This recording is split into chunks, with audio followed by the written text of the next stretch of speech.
Okay. We're going to begin this meeting with the Pledge of Allegiance. Please rise for the pledge. I pledge allegiance to the flag of the United States of America and to the republic for which it stands, one nation under God, indivisible, with liberty and justice for all. During this unprecedented time, while social distancing requirements are in place, the Upper Darby School District needs to continue certain aspects of its business, which includes decisions concerning pandemic planning. For this reason, the Upper Darby School District will continue regularly scheduled school board meetings while pandemic-related restrictions imposed by Governor Wolf and any local authorities are still in place. It is the plan of the school board to hold these meetings with the minimum required departures from normal operating procedures. The Upper Darby School District School Board COVID-19 Special Operating Procedures document outlines expected departures from those normal operating procedures and the policy justifications for such departures.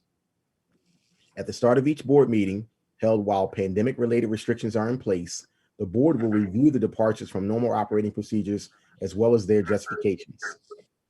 While social distancing requirements are in place, the Upper Darby School District School Board finds it necessary to hold virtual school board and school board committee meetings to complete required business. These virtual meetings will allow for public viewing and participation. Following practices already in place for regular meetings, all virtual school board meetings, in addition to allowing near real-time public viewing and participation, will be recorded and the recordings made available after the meeting. In order to hold virtual school board meetings, adjustments need to be made following existing board policy.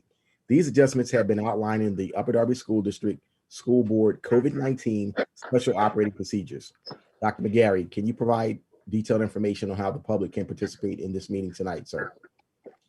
Yes, Ms. Buford, I believe we put out publicly charter application comments to come in this evening. Can you provide that link for everybody for review, or would you like me to go through it?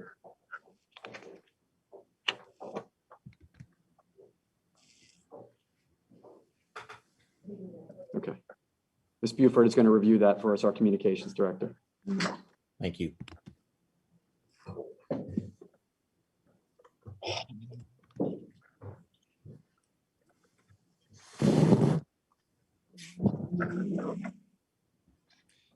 While she's getting ready, you can send your comments into chartercomments@upperdarbysd.org. Again, chartercomments@upperdarbysd.org.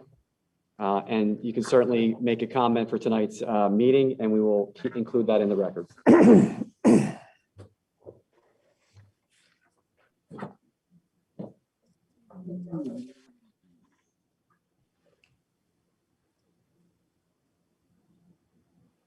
And Mr. Linehaus, the last time I understood it, that those comments, when Mr.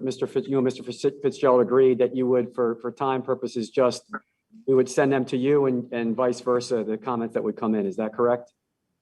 That was my understanding with Mr. Fitzgerald. We did have a question. I raised an issue with him because there were comments that were copied to my client that were not included in the record that was produced to me from the last hearing. But I raised that issue with Mark today.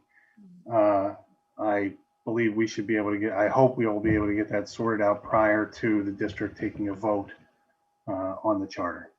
Mr. Linehaus, are you referring to the emails that were coming in, kind of that similar support email that was coming in for the application? Well, there were families Yeah. sending support emails in support of our school. I sent a list of names Yeah. from to Mark today related to that. All right. Yeah, we should be getting those to you as well. Okay, excellent. Thank you. But you would agree tonight, reading all the comments tonight. No, same rules will apply. Yeah, sorry for clarity. Same rules apply. I will receive them. If we have any concerns or anything, I'll raise them with your counsel and we'll get it sorted out. I don't expect that they'll all be read tonight. Great. Thank you, sir. I appreciate it. Sure. So Board President Brown, if you're finished with all your opening, let me know and we can begin. Okay, I'm sorry. I thought Rhonda was going to talk about participation in tonight, so we don't need to do that. Okay. The following motion shall be applicable for tonight's charter meeting. Policy 003 allows the board to suspend policies or parts of policies when appropriate. Therefore, do I still need to do this? Do we still need to suspend these policies? I would do this and still roll call the board as well, Mr. Brown. Okay, all right, let me roll call the board first. Sorry. Mr. Rogers, please do roll call. Sure. Dr. Hay, I am present and I can hear the proceedings. Mr. Desnoyers, I am present and can hear the proceedings. Mr. Warsavage, Mr. Neal, I am present and can hear the proceedings. Mrs. Dawes, I am present and I can hear the proceeding.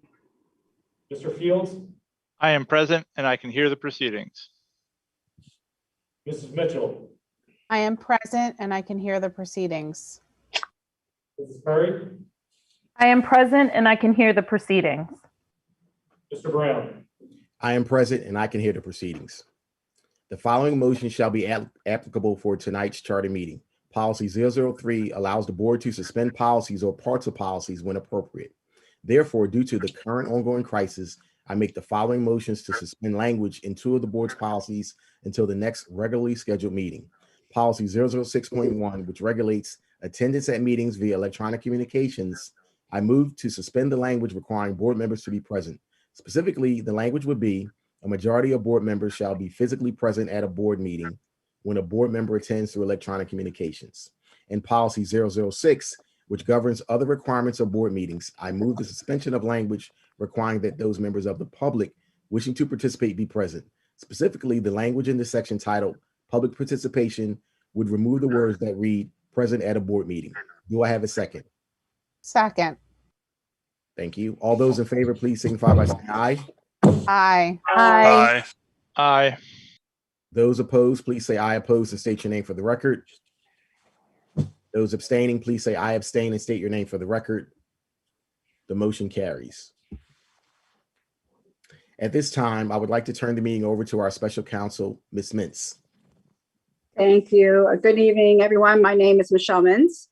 I'm with Fox Rothschild. I am sitting tonight in place of my colleague, Mark Fitzgerald, who has a conflict for the evening. I understand that tonight is the third and scheduled final hearing on this matter on the application, and it is limited to one particular issue. And with that, I believe I will turn this over to Dr. McGarry. Sure. Thank you, everybody. Thank you for your patience again. Apologize for any delay. I'd just like to begin briefly by stating that we're here. We had mentioned this during our last meeting that the administration is simply here to discuss and review signatures that were provided by the applicant, Vision Academy Charter School of Innovation. And we've just questioned whether there was a full understanding of what they were signing, and if they knew that this was either a charter school or a newly posed elementary school or middle school in Upper Darby School District. So with that said, what we found out, and we'll demonstrate this evening through our attendance officers and some firsthand information from some residents, that signatures were obtained. Some of the signatures by the applicant were from residents who are either predominantly non-English speakers or English as a second language and maybe didn't fully understand what they were signing. Some of whom thought they were actually signing an application in support of a new or newly built elementary school or middle school for the Upper Darby School District. We also intend to demonstrate that some signatures obtained were from non-residents, signatures from minors, and signatures from addresses not in the Upper Darby School District. Overall, there is also some confusion that the Vision Academy Charter School of Innovation is an Upper Darby School District school already approved and supported by the school district. So really, this is just to provide some clarity regarding the signatures and if our residents fully understood what they were signing. With that said, I'm going to start very quickly with our Ed Monahan, who oversees our central registration department here for the school district. And I'm going to begin by asking, Mr. Monahan, please tell us who you are, what your role is here in the school district, and how many years you've been here. Yeah, thank you, Dr. McGarry. My name is Ed Monahan. I'm the supervisor of registration for the Upper Darby School District, and I've been employed, I'm going into my 12th year at Upper Darby. Can you briefly explain your role in leading the registration department and on a day-to-day, your responsibilities for the Upper Darby School District? Yeah, so in the registration office, we have a number of different things we do. Mainly, we check on residency of residents in Upper Darby to make sure they live here, along with truancy issues, along with attendance, if there's attendance issues, and also kids that are registering for the first time in the school district, change of addresses, a number of things like that. So over the last several years, it's fair to say that you are very familiar with the community and checking these signatures and verifying who are actually residents and non-residents. Yes, With that said, can you please read over a signed letter that you submitted to my office regarding Sure. the Vision Academy Charter School of Innovation? absolutely. So on Friday, January 22nd, 2021, I hosted a virtual meeting. The purpose of this meeting was to discuss the petition submitted by Vision Academy Charter School of Innovation that was provided to the Upper Darby School District. The meeting was attended by myself, Superintendent Dr. Daniel McGarry, our attendance officers, Michael Brown, Gil Cuddenham, John Cuddenham, and Mark Manley. The registration department was tasked to check the validity of the petition signatures and to confirm that all the petition addresses fell within the boundaries of the Upper Darby School District. We were provided a script by our Director of Communications, Ms. Rhonda Buford, to inform the resident on what the petition was for. On Monday, January 25th, 2021, Ms. Mintz, if I might raise an objection briefly. Yes, go ahead. Is it Mr. Monahan's intent to read his letter to Dr. McGarry into the record? Yes. I'll stipulate that Mr. Monahan's letter says what it says, Okay. if that will move the Great. matter forward. I understand you intended to offer it as a document that you want to introduce into the record. It says what it says. I don't want to force Mr. Monahan to read that entirely into the record if you're going to move for its admission in any event. Yeah, I just wanted to make sure that, in particular, the board understood this as well, but they'll get a chance to review that as well. That's fine. Ms. Okay. Mintz? You're fine with that? Okay, So with regard to page 1 of the document I was provided, the document says what it says. Great. And I understand that Mr. Monahan is confirming that this is the information he shared with Dr. McGarry. and there'll be no objection to the admission of this document, correct? The first Well, page. I object to the admission of it, but on a basis that will be raised, not related to the document being admission, but to the content of it. Okay, There's hearsay in the document and other things that I object to, but that won't stop the admission. It goes to the weight of the evidence rather than to whether or not it can be reviewed by the board and considered. thank you. Great. With that said, Ms. Mintz and Mr. Lionhauser and Mr. Brown, I'm going to jump around a little bit. I'm going to ask Mr. Brown, who's one of our, if there's no, first of all, are there no questions, Mr. Lionhauser, for Mr. Monahan? So I do have a few questions, if I may. Is this going to be my opportunity to ask him some questions? Well, I have Mr. Brown, who's one of our attendance officers, who's a coach, a high school coach somewhere. So if I can have him go, Mr. Monahan will stay. We'll bring him back if that's okay. Totally fine. Thank you.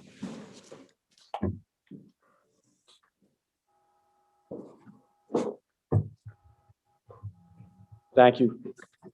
Mike Brown, can you just state your name for the court reporter and what you do here for the school district? Mike Brown, the Delaware County resident, fourth year with the district. I'm an attendance officer. Can you briefly tell us what your background has been prior to coming to Upper Darby School District as an attendance officer? Prior to Upper Darby, I was in commercial real estate as an executive in the Center City office for 15 years. Going way back, I was a school teacher originally. Great. Is it fair to say that along with truancy investigations here in the school district, you also do and verify residency status for students? That is correct. Can you talk to us on a day-to-day basis briefly what you do in that role as an attendance officer? We'll receive information that leads us to question whether a student lives in the district. We'll take that information and we'll look at public records to see, for example, where the family's utility bills go and that type of thing. We'll gain some information. We'll speak to landlords as to who their tenant is, and then ultimately we'll knock on the door and see if the resident lives there. So as far as this process was concerned, can you briefly tell us what you did when you were going out door to door to verify signatures, the signatures of support that were provided by Vision Academy Charter School Innovation? Sure. Yeah, I just repeated the exact same process at every door. I knocked on doors, said, hello, I'm from Upper Darby School District. Do you have a minute to read this short note that's provided, which briefly described Vision Academy's intention to build a charter school? And at the end of the paragraph, it requested that the tenant or the owner, whoever it may be, the resident, sign the document if they were opposed to the charter school. And is there anything that stood out to you that was unusual when folks were signing or residents were signing that?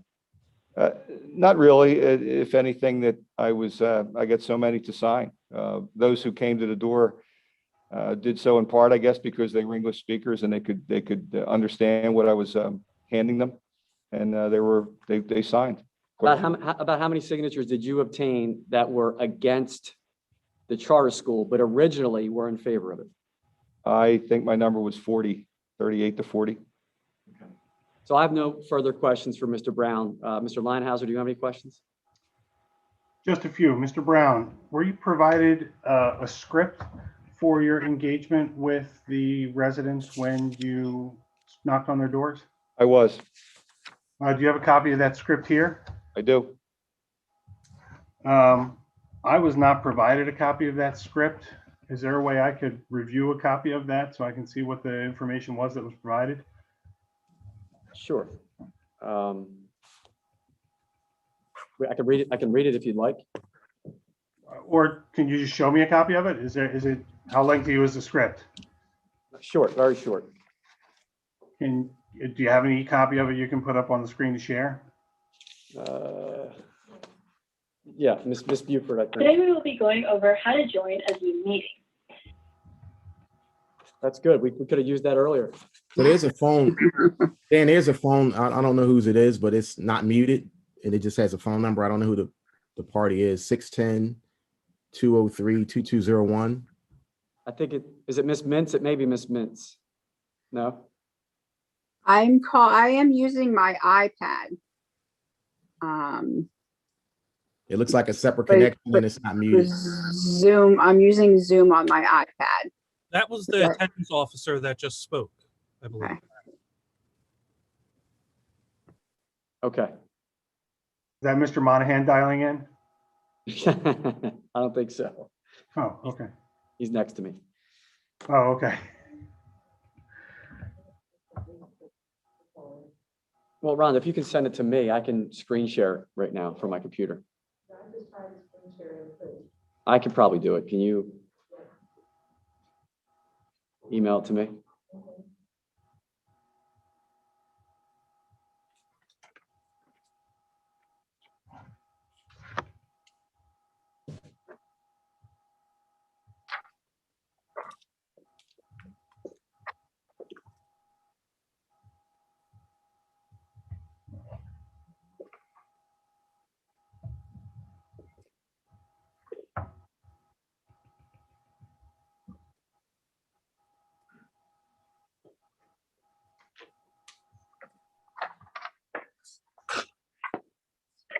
Brian, can we email it to you? Yeah, that'd be fine. I can look at it from here easily. Just please copy council on it so That's I don't great. have any record of communication with you without.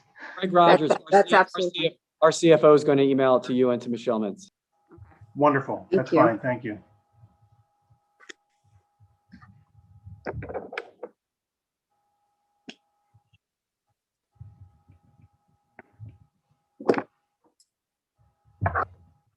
So Brian, while we're waiting for that, do you have any other Yeah, let me questions? just, I'll continue to ask questions while I wait. Mr. Brown, with regard to the residents that you engaged with, how did you know whether or not they read and or understood English? They spoke with me prior to reading it. I asked them if they had a minute to read it, and they accepted it and read it in front of me. Well, you know, they looked at it, but did they read it aloud to you? They did not read it aloud. Did you identify yourself as an attendance officer from the Upper Darby School District at the time? I did. And how many of the residents that you connected with had children in the Upper Darby School District? I have no way of knowing that. you have no way of knowing as the attendance officer how many of the residents you contacted Well, that, with? not that day with the list I was provided. I was provided a list of signatures. Let me ask it this way. Did you check before you went out whether or not any of the residents you were coming into contact with had students in the Upper Darby School District? No, we didn't. I'm trying to Okay. recall. No, I don't believe so.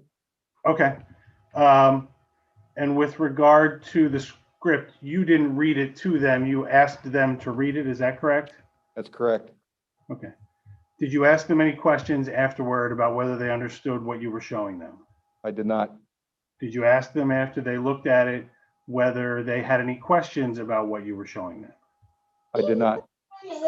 When you were, after you showed them this paragraph, you then asked them if they would sign a document saying that they no longer agreed with signing for the school? Is that what I'm to understand? The paragraph ends that way. It says, if you agree, sign where indicated.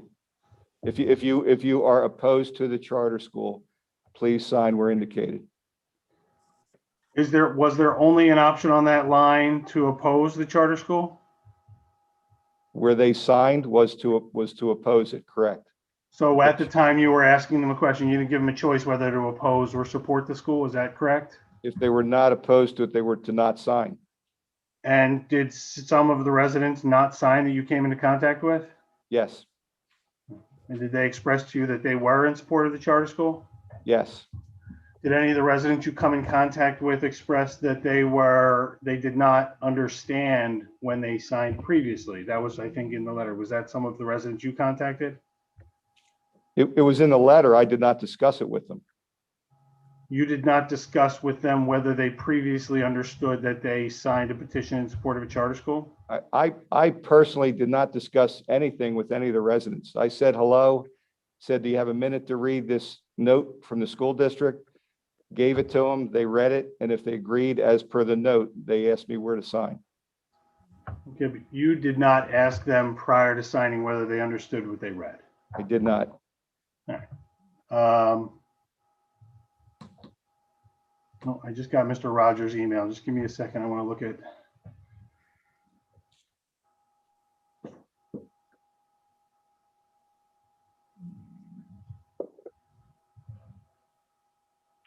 May I ask something?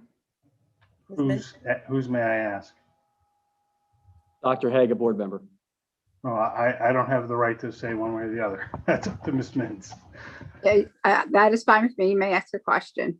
I'm just wondering, since it's only a paragraph and we've already spent a good amount of time waiting to hear it, could it just be read or? Well, so it's helpful for me to look at it, and I have it here, and I have a few questions about it. Mr. Brown, did you prepare this paragraph before you presented it to the residents to sign? I did not. And who put into this document the statement a charter school is funded by taxpayer dollars and would potentially pull resources away from already underfunded school district? I can't say. Ms. Buford, our Director of Communications. So Ms. Buford is the one who prepared this document. Correct.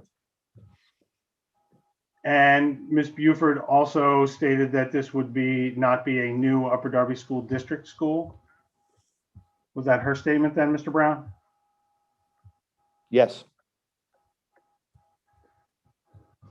It says here, the Upper Darby School District has plans to build its new elementary school in the 69th Street area. Did you share with them the timeline for that plan? no, as I said, I had no discussions. I did not have individual discussions with the residents. Did anyone ask you what the timeline for that would be? They did not. Did any of the residents that you spoke with who signed this document that you put in front of them ask you any questions before they signed?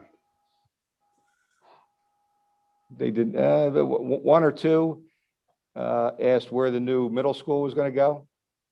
One or two asked where the new elementary school was going to go, as I recall. That's about it. Other than that, the other 34 or 36 didn't ask you any questions. They just signed the document that you presented to them? Correct.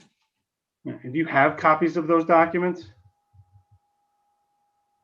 Yes, Yeah, we do. And is it the intent of the district to enter those into the record? No, we provided the information that we had to our attorney, Mr. Fitzgerald. So our intent is to review this information and to have a conversation tonight. And we have some residents here who will verify that, similar to your line of questioning, that there is a misunderstanding and they were led to believe that that this is a new elementary school that we were proposing to build in the school district. My question is more basic. The best evidence of a resident signing a document and presenting it to the district would be the document itself. I just want to know if that document is ever going to be offered to be entered into the record. Yes, and Mr. Leinhauser, we provided that to our attorney, so we'll certainly talk to Mark to make sure you have a copy of that.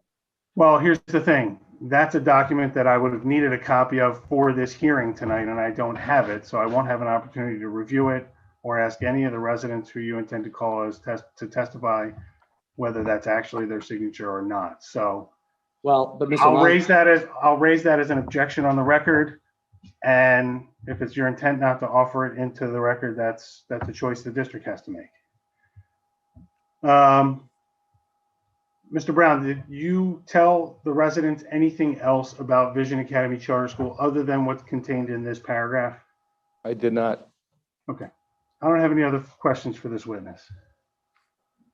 Thank you for your time, Mr. Brown.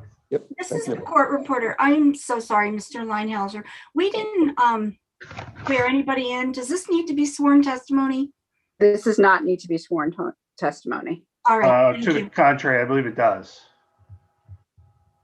I can swear it in after the fact. If you will swear Mr. Brown in and he will attest to his testimony previously, I will take that, but his testimony needs to be sworn if it's going to be offered for the truth. It's my understanding from Mr. Fitzgerald that previous testimony no witness was previously sworn. That was the choice of the district. If Mr. Brown's testimony is going to be offered for the truth, I would like to have him sworn as a witness.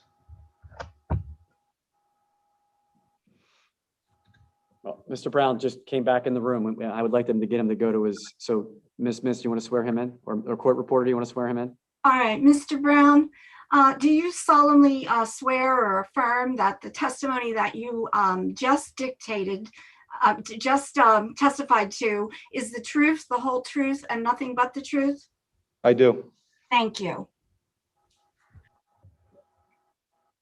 Great. I know we have some residents that are on this call. I hope they stayed with us before I go back to the attendance officers. I just want to try to go first with Nazarene Beebe. Ms. Beebe, are you on the call still? Yes, I am. Great. Ms. Beebe, with your comfort level, can you just provide your address? I know you're very busy, but can you briefly provide your address? My address is 268 Kent Road, Upper Darby, PA 19082. And that's important so that Mr. Leinhauser can refer back to the application that was submitted for that address. Do you own that? Do you own that property? No, I do not own the property. My parents do. Where are your parents? They're right now, they're not in the country. And so when we talked to you about being here, you were willing to come here to talk to us today. Nobody forced you to be here. Is that correct? Yes. Originally, to Mr. Leinhauser's point earlier, did you sign in favor of a charter school at your parents' residence? I did sign. At the time, were you fully aware of what you were signing?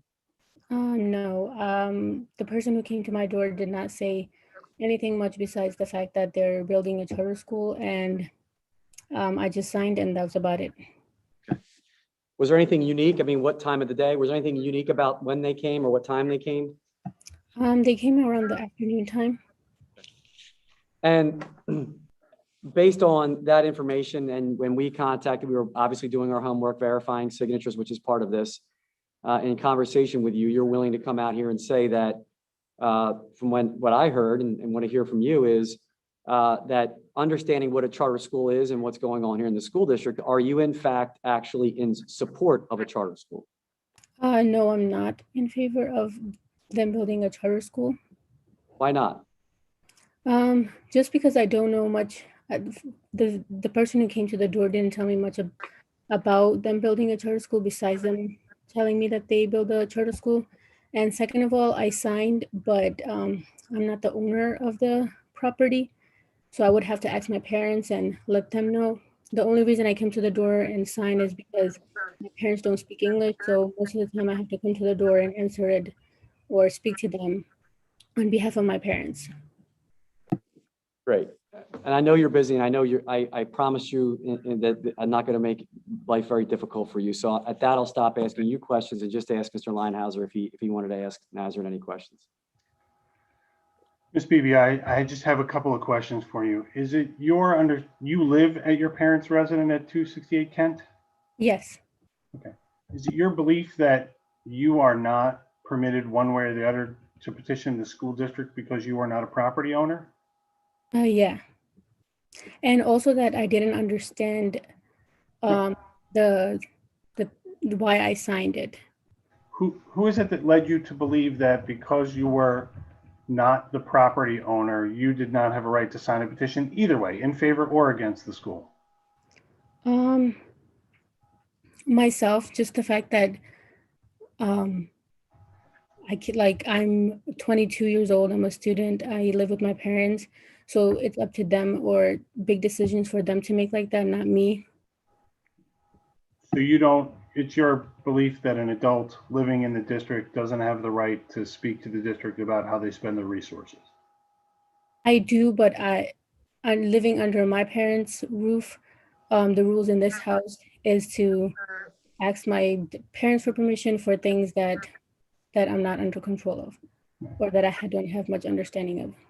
When someone from Vision Academy came to you with the petition, did they give you an opportunity to read the petition? I was not given anything to read. The only thing that I saw was my name, not my name, the address, and a slot for me to sign. I did not read anything. Okay. Did you see at the top of the page there was information, paragraph about the charter school and what they were proposing to do? No. You did not see that? It was just a list of addresses and names and a slot for people to sign. Okay. All right. I don't have any other questions for you. Thank you for your time. And Ms. Nazareth, before you go, it's interesting that Mr. Leinhauser question, which I didn't know, and I appreciate him asking the question. Someone came to your house with your address already in a document for you to sign? Is that what you just said? Yes. Okay, thank you. Ms. Nazareth, you can go. Thank you so much for your time. Okay, thank you so much. Have a good day. Bye-bye.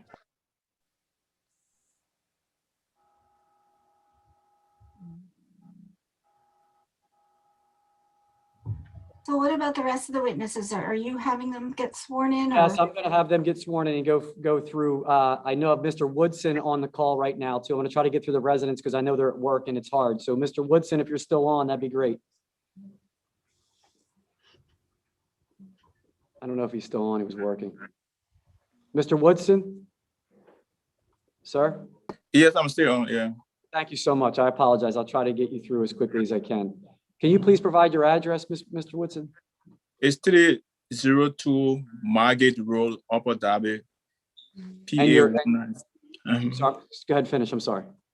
Yeah, PA 190082. And your full name, I'm sorry. Guardia V. Woodson. Mr. Woodson, as I said, I know your time is letting you're at work, so I really appreciate it. You heard some of the line of questioning, obviously, tonight. Just going to go through quickly with you. Did you sign a document in support of a charter school in the Upper Darby School District? Yes, I did sign. It was at Barclay Square on Gary Road. It was on a wet day, but honestly, I didn't understand the reason why. But the guy just told me that there was a charter school in the making in Upper Darby, and there wasn't that kind of detail. I gave my name, my home address, and my telephone number. Okay. So at the time, did you sign it or did you give your information to him? I signed it. Okay. And what did you read? Did you read anything or did you just sign a document? You know, I can't remember reading anything. I think it was a discussion that centered around a charter school in the district. Yeah, but with not more detail on where the funding coming from, when is it going to be built? You know, just it's a charter school in the making. At this point in time, you know, I know that you've done your homework and you've looked into what charter schools are. And when we were going around, Objection. Dr. McGarry, I understand you're not a lawyer, but if the witness did homework, he can tell you that. Sure. What is the basis of your objection, Mr. Well, Linehacker? he's asking leading questions of the witness, he's basically testifying for the witness, telling him he's done his homework already. The appropriate form of question would be, have you done anything since that time to review the application of the charter school? I'm not, Well, I'm going to overrule the objection, but Dr. McGarry, it's up to you if you want to rephrase the question. yeah, I'm not here to go back and forth. So I'll just rephrase the question and say this way. Mr. Woodson, did you have children attend the Upper Darby schools? Yes, I have my son at the high school. And any other children graduate from Upper Darby School District? Yes, one graduated in 2010. She went to Penn State, and another one is now at Jefferson. She graduated last year. You're very proud of your children having graduated from Upper Darby School District, correct? Oh, sure, yes, yeah. How was the education they received in the Upper Darby School District? Great, wonderful. Honor roll students. Based on this information, are you in favor of a charter school? No, and that's the reason why I'm here. And I've changed my mind.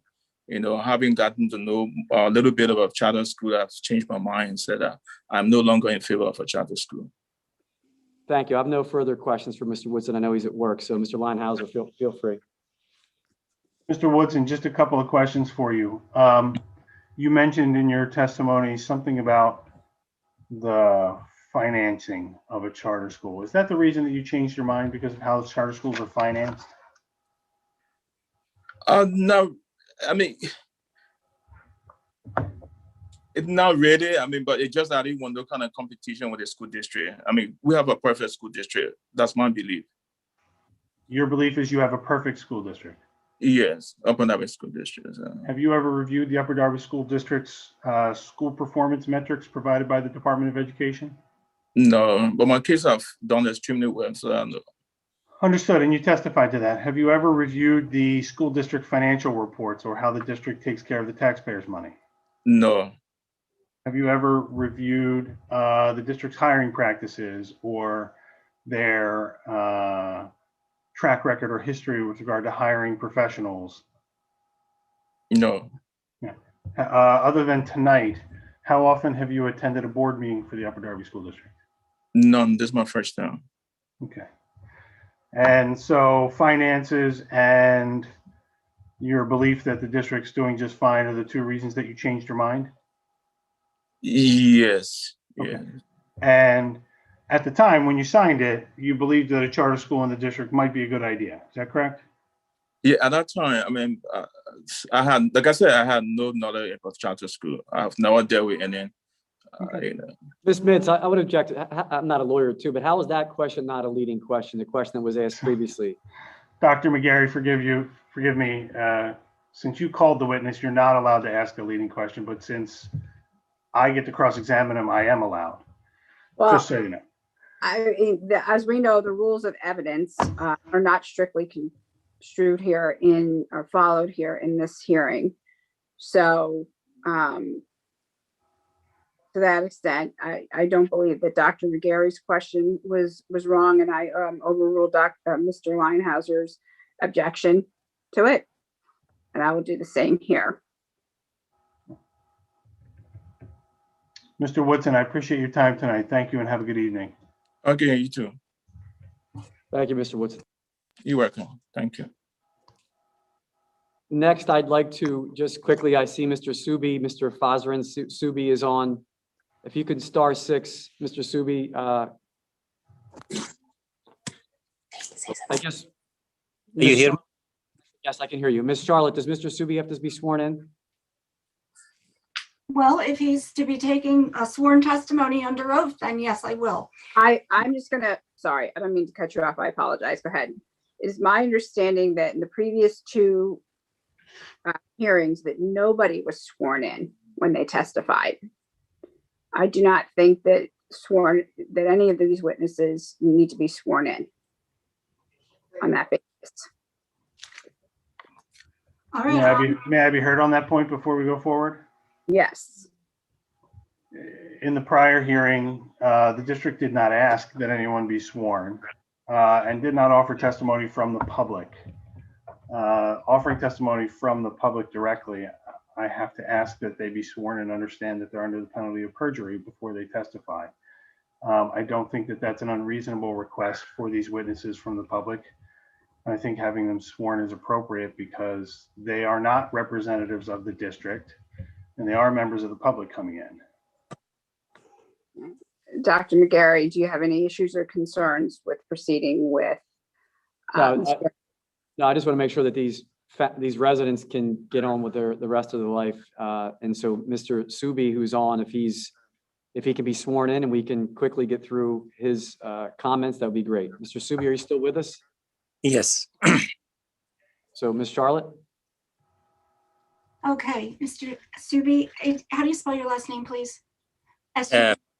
Farasin, Farasin, like Nancy. And last name is S-U? No, my first name Subi, S-U-B-I, last name Farasin, Farasin. So Subi Farasin. Okay, Mr. Farasin, could I get you to raise your right hand, please? Okay. I'm swearing you in. Do you solemnly swear or affirm that the testimony you're about to give will be the truth, the whole truth, and nothing but the truth? I do. Thank you. Thank you, sir. Thank you for being here tonight. Can you please quickly provide your address? 148 Marlborough Road, Abu Dhabi, BA 19082. Thank you. And I know you've heard some of the questions tonight, so I'll try to get through this quickly. Did you sign a document indicating you were in favor of the Vision Academy Charter School of Innovation? Yes, I did. And since that time, have you changed your mind? Actually, someone called me before that, I mean, maybe like a couple of weeks ago or so, or around it, and he told me like, do you know anything about the charter school? I said, actually, no. I mean, I'm not. But he said, do you know what you signed for? I said, I did sign it because I was assuming, right? I've been hearing actually when my youngest kid was in Senko school, elementary school, they were saying they're about to build a new school in my neighborhood. And I said, that's great, because great for the neighborhood, great for everything, So when they came to the house, actually, the guy came to the house, I believe that night was, I'm not sure about the timing, but the timing was late a little bit.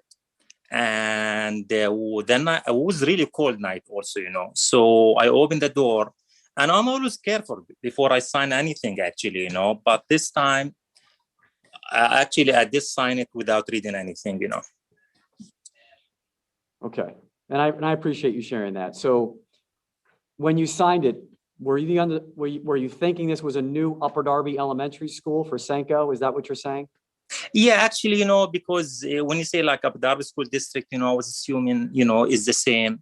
So I'm saying like, and before this talk about building a new school, elementary school.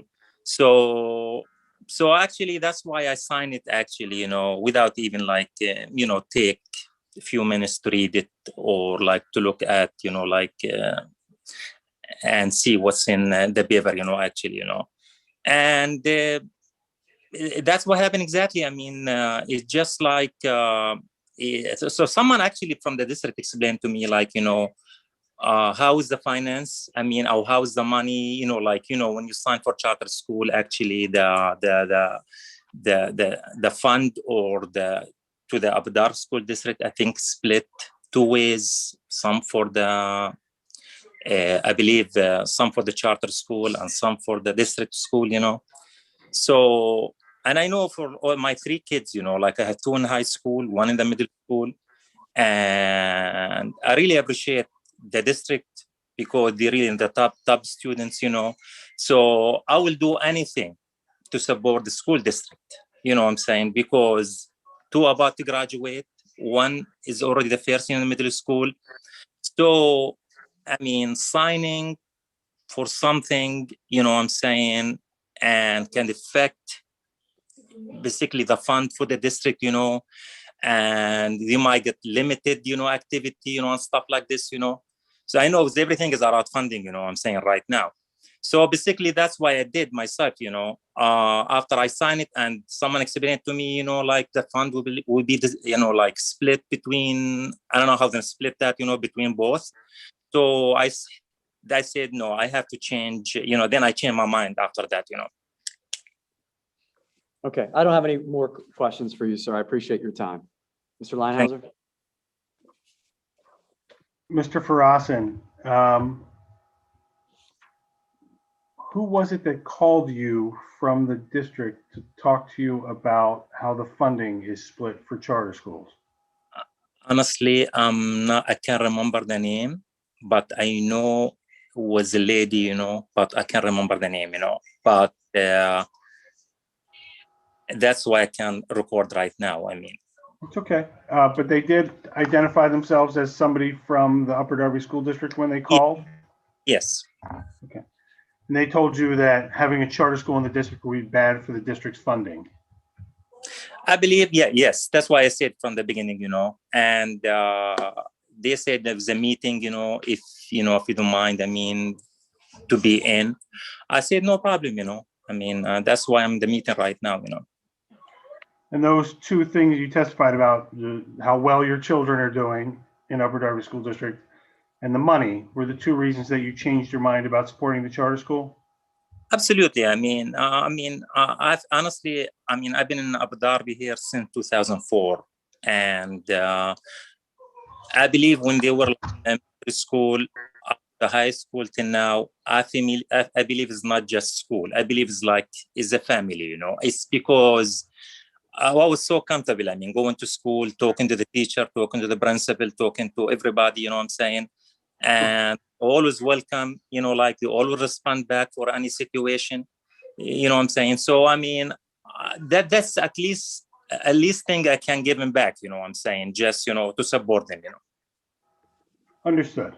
All right. No one from the Upper Darby School District told you that the charter school would be discriminating against students, though, right? No. Okay. All right. I don't have any other questions for you tonight. Thanks for your time. Thank you. Thank you, sir. I appreciate it. Thanks for being here tonight. Thank you. I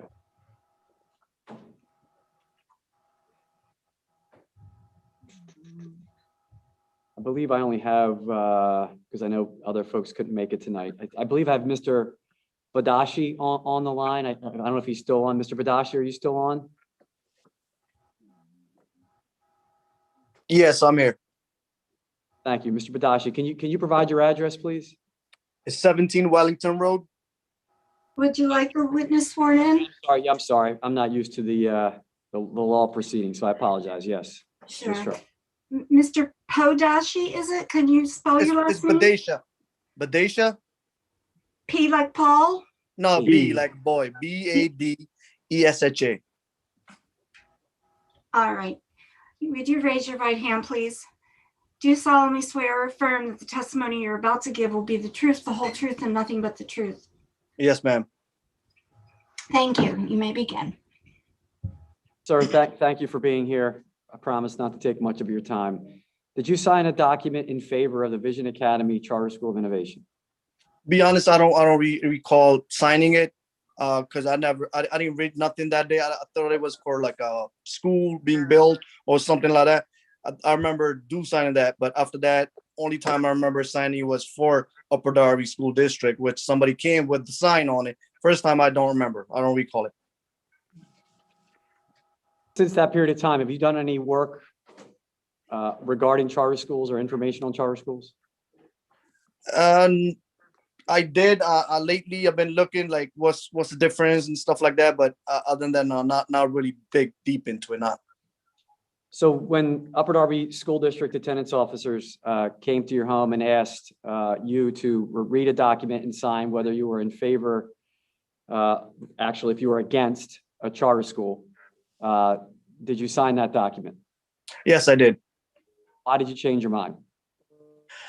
Like I said, I thought I was signing for a new school being built in 69th Street area. You know, that's what I originally signed up for. But then I found out it was a charter school, so that's why I changed my mind. Okay, I have no further questions. Mr. Leinhauser? Mr. Bedesha, do you recall the conversation you had with the charter school representative when you first signed the petition in support of the school? I only thing I vividly, not like 100% honestly. I remember somebody coming to they want me to sign, because they're building a new school, but I didn't hear nothing about charter school. Okay. Is that they didn't say charter school, or you don't recall that they said charter I school? can't recall it, be honest. Okay. Is one of the concerns that you have about charter schools how they are funded and the financial impact on the district? It's part of it. Not the only thing, though.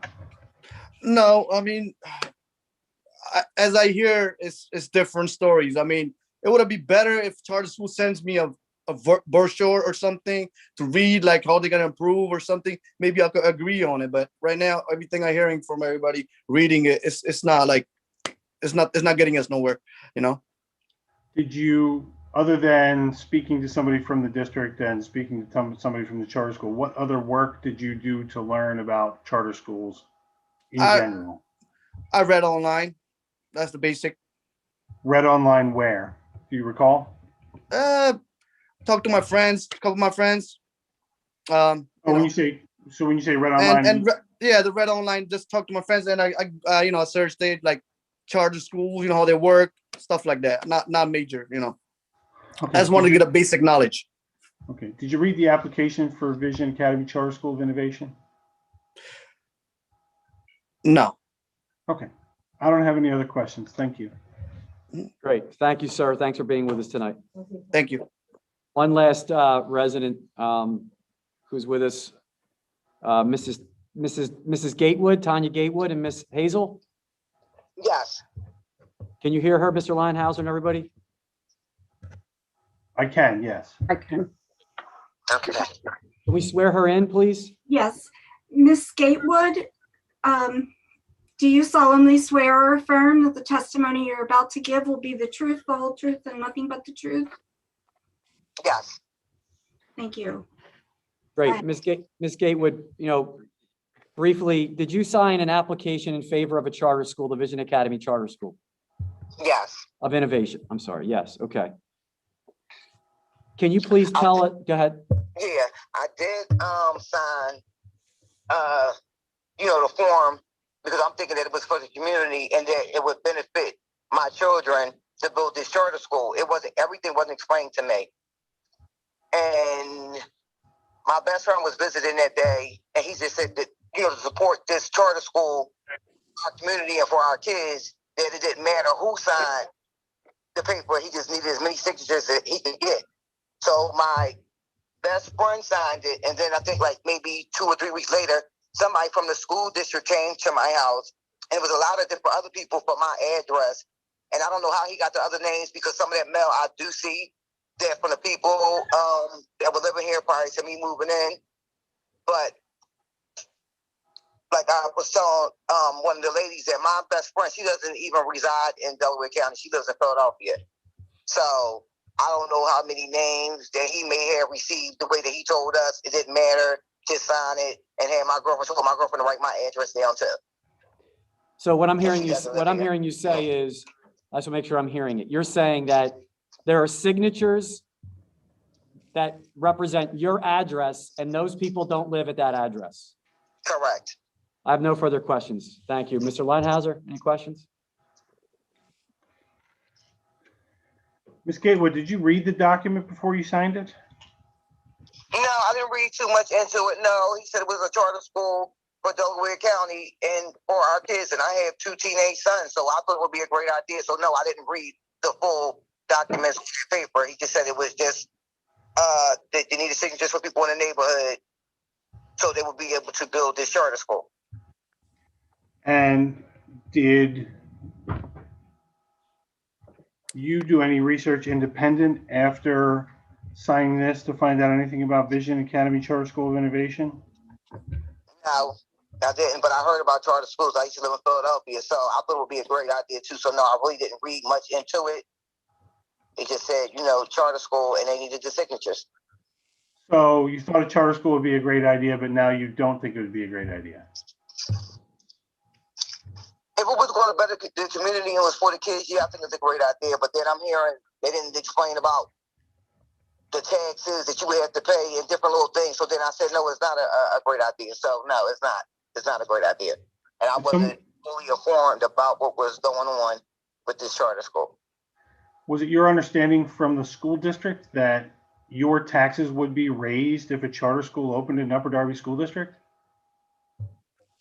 No, not by them, just from other people, homeowners that live out here. I'm a runner. So just by different people saying this is what's going to happen,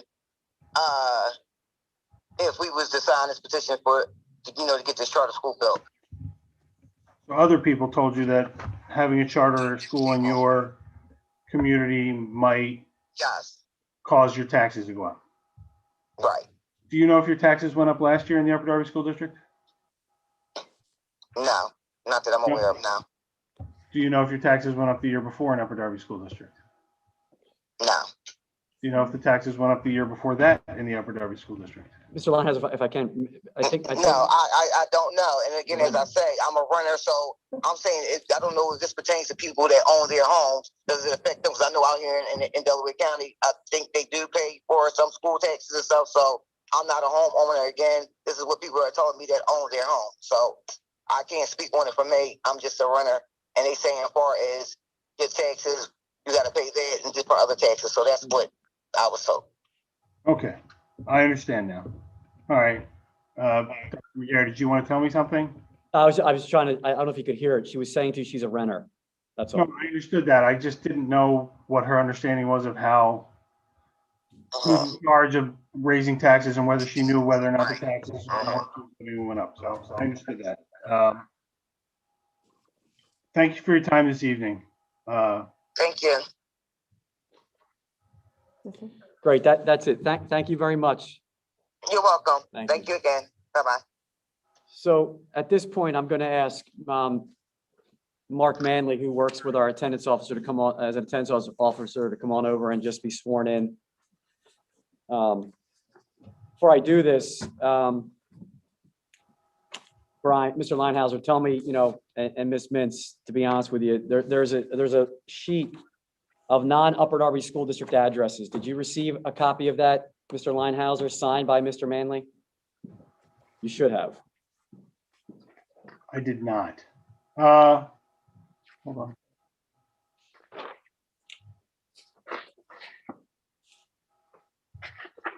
No, I did not. Well, we'd like to submit however we can and send it to you. You could take a look at it after Mr. Manley is sworn in, but there's documents we have that are non-Upper Darby School District addresses that we reviewed that were submitted as signatures in support of the application. So for purposes of the charter school law, community support is required. The statute doesn't say that community support is exclusively of the district. I'm happy to stipulate that the addresses provided by people are where they reside, and that the district may have looked, and I don't have the document you're talking about, so I certainly can't speak to it, but that you have found some of those addresses may not be in the school district. I don't think that makes those signatures invalid. It just goes to the weight of the support that we've received. Right, no, fair enough. But my point is that we've found similar addresses listed more than one time in your sending in support for the application. And that's the point that we want to make, that we don't want this to become a situation where we've got, West Albemarle Avenue, Lansdowne sent in twice. North 10th Street, Darby, sent in twice. Plumstead Avenue, Lansdowne, sent in twice. Sharon Hill, sent in twice. Same addresses sent in multiple times with signatures from similar addresses. Well, let me ask it this way. Are you purporting that those individuals don't reside at those addresses? No, what I'm saying is they're not Upper Darby residents. And on top of that, they're duplicate addresses submitted with duplicate signatures of the same person with your application, making it look like there are more people in support than really are. Dr. McGarry, is this a document that you would like to have included as an exhibit? Correct, yes. Is that something that you could have emailed to Mr. Linehauser and myself? Yes. Should have sent to me prior to the hearing, and I'll object to its admission without having it been prior provided to me. I note Okay. your objection. I'm gonna overrule it for now, but if Dr. McGarry can have that sent to sorry. Mr. Linehouse and I. Yes, do you need that now or can we send that to you tonight? Mr. Linehouse, I know you have an objection to it in general, but would you like to review it now? Would you like to have it in front of you now? Let me ask it this way. Is it Dr. McGarry's intent to offer testimony that some of the people that signed for support may have signed 2 petitions and may not reside in the district? Are they the 2 issues? The 2 issues that, yes, in this particular document that Mr. Manley has, that we found unique addresses that are not Upper Darby residents and sent in multiple times. That's it for this particular part. You can offer testimony on that point if you want, but I think the petitions would speak for themselves. You can point to page and line item to say this page, line 7, this page, line 15 have the same person's name and address. That only counts once. That's an argument issue rather than and that address is out of the district as a separate argument issue. The document already says what it says. If you want to offer testimony, you can. I won't stipulate to a document I've never seen and allow it to be admitted without objection or had an opportunity to review. Counsel for the district was kind enough to send me the other document that they were intending to offer in the testimony tonight. But having never seen the document, I have to object. And I assume I'm not going to have an opportunity to examine any of those individuals. Is that true?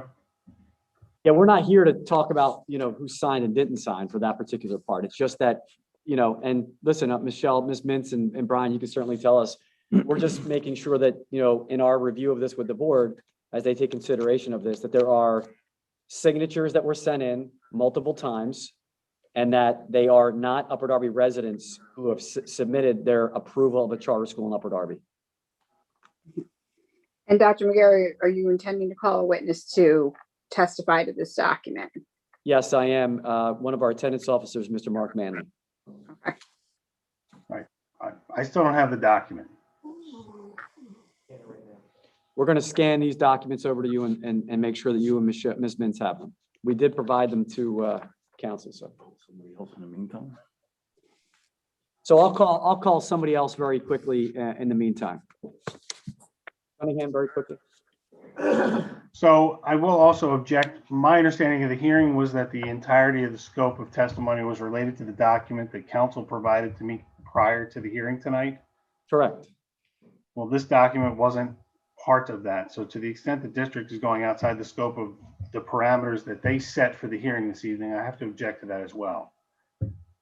Yeah, my understanding is that the signatures that we're talking about, and we'll get to it again, is the scope. The scope is verifying signatures and the addresses in the school district.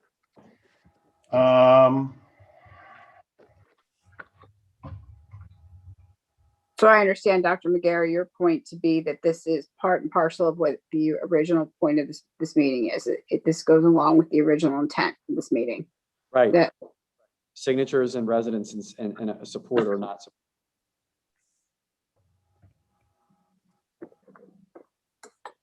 So just so we're clear, Mr. Fitzgerald's communication was to me, I have scheduled a special hearing session for next week. He identified last night, but he agreed to reschedule it for tonight to allow the administration to explain the report to the board and to give you an opportunity to ask questions surrounding the report. And the report he's referencing is the document that I was provided and is attached to that. That does not mean it's signatures and verification of signatures or residency. It was this document and this document alone. Well, Mr. Linehouse, I don't want to be a jerk, but early in the beginning of the meeting, Mr. Monahan was attempting to read a letter that you agreed that you have and you wouldn't let us finish. And in that paragraph, the third paragraph from the bottom, it says that there were, information in this letter that was provided that there are addresses that are not in the school district. The letter does say 37 addresses outside the school district. Well, but you provided that as part of this, correct? But I was provided the letter, but I was not provided the supporting evidence that you now purport to offer into the record outside the scope of what I was authorized or identified as was going to be the scope of the hearing. So I can read off all the addresses for you, and you can go back to your application that you submitted, and I can go through every address for you if you'd like. It's Dr. not McGarry, my, is this it's not on my the evidence to document? present. Sorry, Ms. Mintz, my That's apologies. okay. I was gonna say, are the addresses that you were just referring to on the document that you are going to scan to Mr. Linehouse and myself? Correct. So to speed this up, I have Mr. Cunningham. We'll move on from Mr. Manley, and I have Mr. Cunningham here. If we could have Mr. Cunningham sworn in.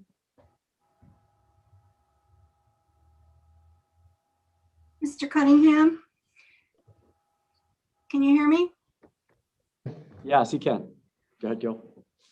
Okay, I'm not able to hear him, so he'll have to speak up. Do you solemnly swear or affirm that the testimony you're about to give will be the truth, the whole truth, and nothing but the truth? Yes. Thank you. Mr. Cunningham, can you state your name, what you do for the school district, the number of years that you've been for the school here working in the school district?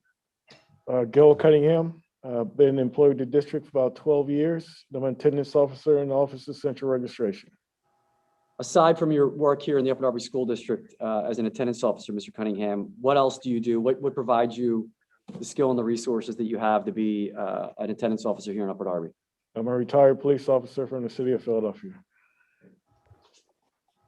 In your scope here in the school district, what do you do on a regular basis regarding attendance and truancy here in Upper Darby? Verify residency for our students and families, as well as truancy. I check on kids that are not attending. We do a number of things. When the school district asks you to go verify signatures of residents for the charter school application, is there anything that stood out to you when you were going around talking to residents about their support for the charter school? Some of the families I spoke to just weren't fully aware of what they were signing. I'm going to object. I believe on the basis that Mr. Cunningham is going to offer testimony for the truth of the matter asserted of witnesses that the district could have called in this hearing and chose not to. He's going to say what other people said to him without me having the opportunity to examine or to question any of those witnesses. I understand that the rules of evidence are not strictly enforced here, but that's hearsay beyond hearsay. It's not, I don't think that that can be admitted without having the opportunity to speak to any of these witnesses, number one. And number two, without providing the actual documents that I assume Mr. Cunningham is going to testify he gathered, because they've not been provided to our office either. Okay. As you noted, Mr. Linehouse, the rules of evidence are not strictly construed in this matter. I note your objection. Well, Ms. Mintz, if I may, before you overrule me, which I fully anticipate you'll do as you are retained by the district, the rules of evidence only stretch so far, or an exception to the rules of evidence only stretch so far. Mr. Cunningham can say he spoke to 20 or 10 or 3 or 5 or 40 people for all I know, and say none of them agreed, and I have no opportunity to speak to any of those people other than the 6 that the district called this evening. Clearly, the district had it within their authority and power to ask these people to come and stay on the record that they were not in favor of the school anymore, or that they did not understand what they were signing, and they elected not to do that. So under the circumstance, I would say that if he wanted to offer the actual documents signed by these individuals, that at least gives me evidence that I can base a questioning or argument on, but his say-so isn't enough to say this is what the residents told me. Mm-hmm. He's not even offering, because he's not even offering their statements under oath. Mr. He's just saying, we're going let me just finish. He's not even offering their statements under oath. He's just saying, I talked to them and this is what they said. And that's a prejudice to my client that I do not believe can be overcome merely by saying, we'll share the records with you later, maybe. Dr. McGarry, it sounded like you were about to say something in response to Mr. Linehouser's comments. So for purposes of tonight, here's what I would like to do. I'm going to have Mr. Marshalak, who's our assistant superintendent, be sworn in. He's going to speak to the signatures and then forward the scanned signatures of to Mr. Linehauser's point or question, where the signatures of the residents who signed at that address that they were against it, and we'll submit that as part of the record. And I will stop calling the attendance officers to testify tonight. I'll simply have Mr. Marshalak be sworn in, and then he will forward to Mr. Linehauser and to Ms. Mintz, to you, the actual signatures that the attendance officers that are being called hearsay obtained from the residents who are opposed to the charter school. Was he present when each of these signatures was obtained? No, but the attendance officers who are here were present when the signatures were obtained. So, Dr. McGarry, it's not my job to tell you how to present evidence in order to defeat the signatures, and I'm not going to, but that's not the way to do it. So having him say, I received these from the attendance officers is not enough, and it doesn't provide me a fair opportunity to cross-examine the witness whose statement you're offering into the record, which is the resident statement. You offered 6 residents. I heard their statements. They changed their mind on their support of the charter school. I accept their testimony into the record. I have no choice but to do so.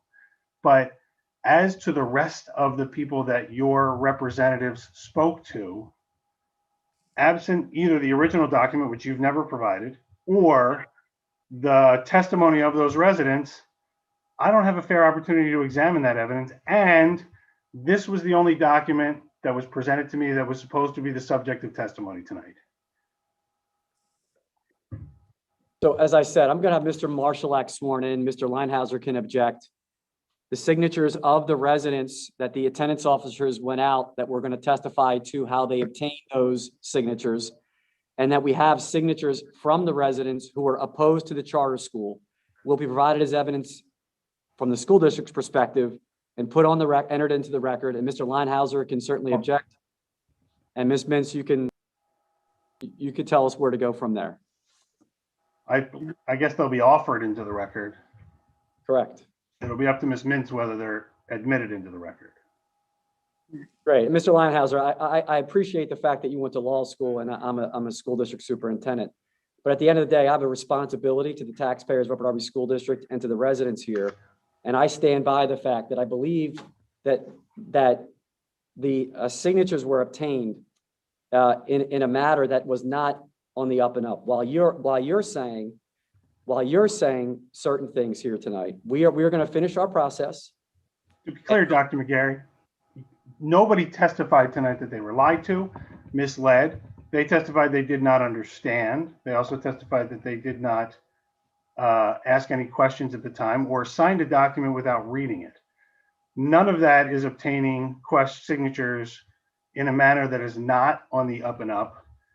And to the extent that you want to question the gathering of signatures, a district representative coming out in uniform, going to residents, knocking on their doors and saying, hey, your taxes are going to go up if you support this charter school, or they're going to divert money from our district if you support this charter school. Do you still want to do that?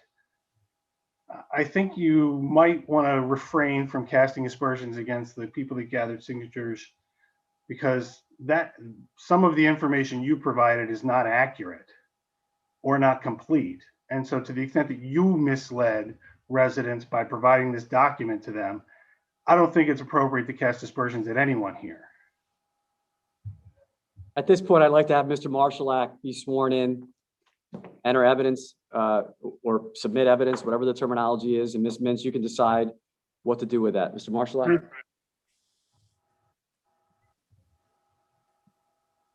Your last name is Marshall?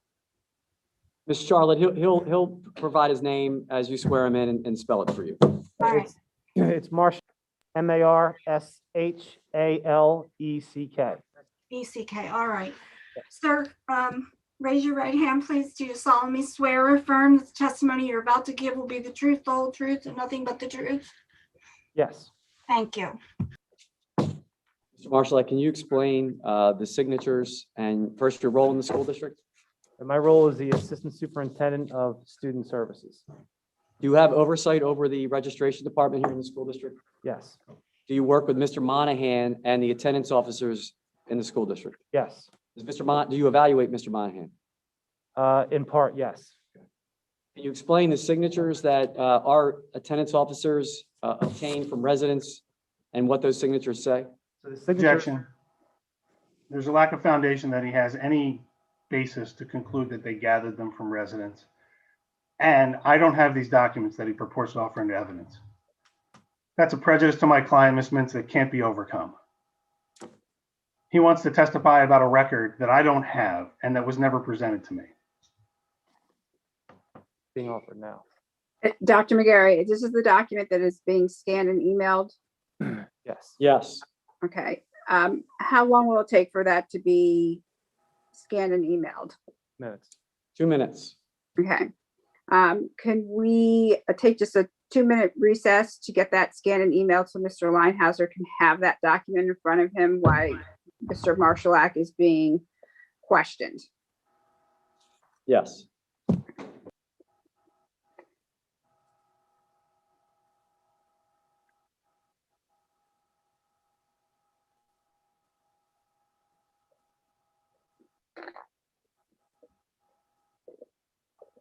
Ms. Mintz, are we taking a 2-minute break or we're just waiting 2 minutes? I think we can take an official go off the record for 2 minutes. Okay, thank you.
Mr. Marshallak that says, please see attached, but there is no document attached to it.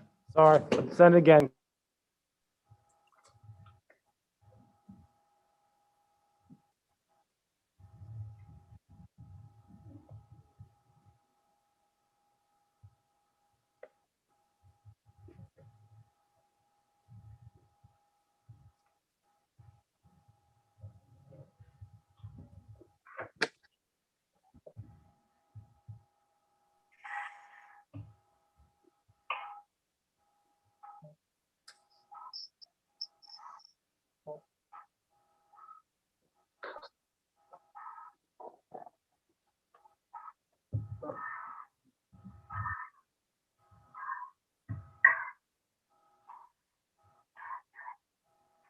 And my apologies. It's it should be on its way now. Thank you.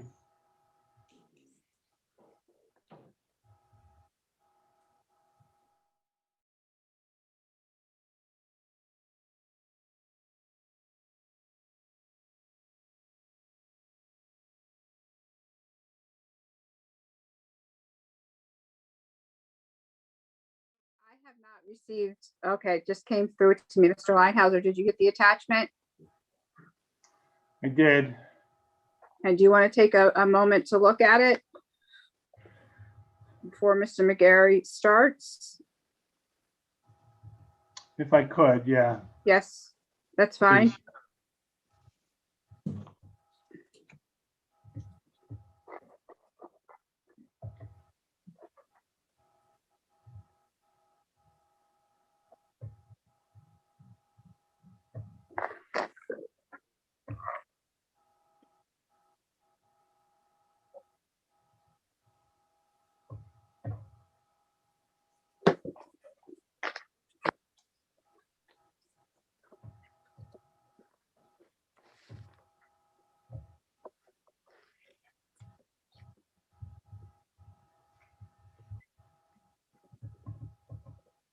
All right, I'll wait to see what the testimony offered is.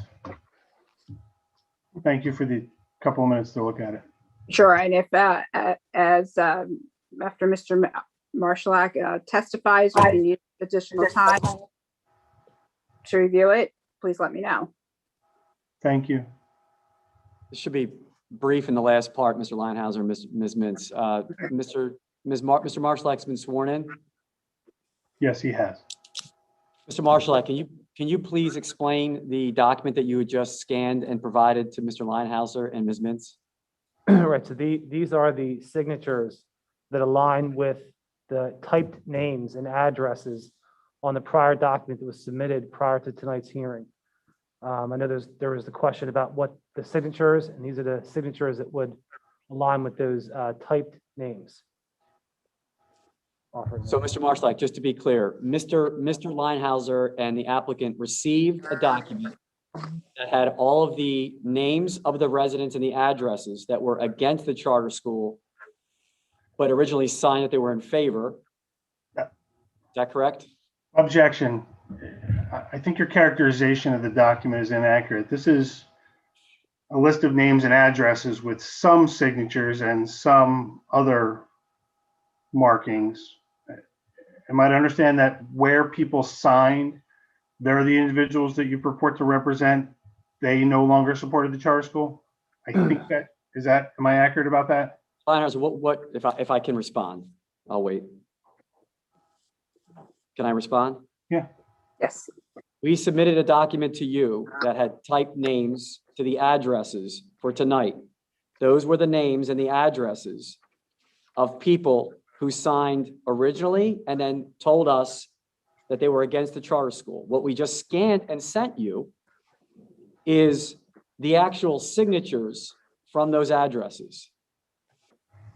So, Dr. McGarry, I guess my concern is there's other addresses on here without signatures.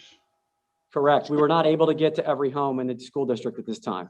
No, but when you say the names and addresses of people opposed, the names with signatures beside them are the ones you're representing are now opposed to the charter schools. Am I accurate about that? Correct. And that's the document we sent to you prior to this evening. Well, no, the document sent to me before was a list created by your attendance officers, but this is where the actual signatures are. Is that right? Yes, Mr. Marshall. So the list that you were provided prior to tonight's hearing were the names, typed names and addresses of the individuals who were located in the school district, who were spoken to at their residence, and were not in favor of the charter school. What we just sent you now are the signatures that align with those typed names. So along with the script you were sent earlier this evening, which what the attendance officers read to or had the individuals read that evening or that day when they were at the house, this is the signature that aligns with the typed name that you have previously, if that makes sense. And the reason why we're offering this tonight to you, as part of the record, is that it is the signatures that you are requesting that you would like to see, other than the type names in the prior report.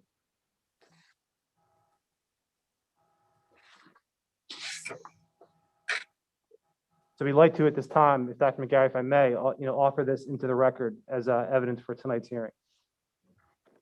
Well, I might have a few questions first, but I'll leave that up to Ms. Mintz.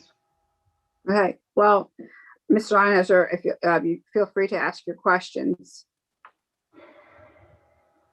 Mr. Marshallak, were you present when these signatures were gathered? I was not. Were you present when any of the signatures on these 19 pages were gathered? I was not. There are lines in the document, for example, on page 1, 252 Rockland Road. Do you see that? I do. And there's a signature there. Is everyone where I am? I don't want to rush. I see it. I just want to make sure everyone else is there. I see it as well. Okay. I see one signature next to 252 Rockland Road. Am I correct about that? Yes. And if I read this document correct, 3 people that reside at that property actually signed in favor of the charter school. Is that right?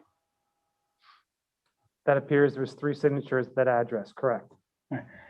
You don't know, as you sit here today, what the position of the other 2 residents who signed in support of our application are, do you?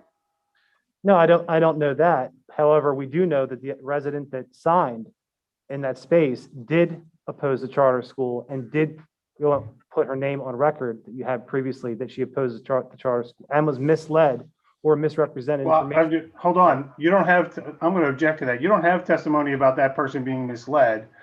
Hold on, let me finish my objection. Well, you can let me finish either. I don't want to do this again. Because you are offering testimony that's inappropriate in the record, and I have a duty to interrupt you and object when you're trying to offer testimony that you don't have a firsthand basis to offer. Okay, let's do this. Let Mr. Leinhauser finish his objection, and then Mr. Marshallak will go from there. To the extent that Mr. Marshallak wanted to offer what the position of any of the residents in that household are, all he has is a signature of 1. The district assumed, if I'm correct, that they believed 1 signature was enough to defeat all 3.